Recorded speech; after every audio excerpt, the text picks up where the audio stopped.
தமிழக வெற்றி கழகத்தின் அமைச்சரவை விரிவாக்கம் இன்று காலை 10 மணிக்கு ராஜ்பவன் கவர்னர் மாளிகையில் நடைபெறுகிறது.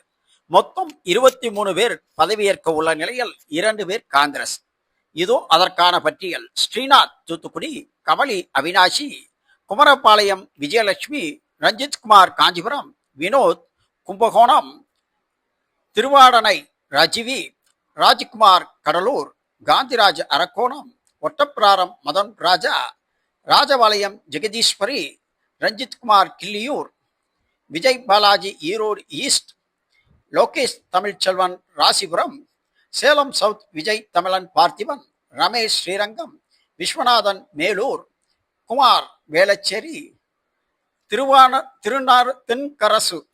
தென்னரசு ஸ்ரீபெரும்புதூர், சம்பத்குமார் கோயம்புத்தூர், முகமது பர்வேஷ் அறந்தாங்கி, சரத்குமார் தாம்பரம், மரியன் வில்சன் ஆர்கே நகர், கிணத்துக்கவுடு விக்னேஷ் என்று மொத்தம் 23 பேர் இன்று பதவியேற்கிறார்கள்.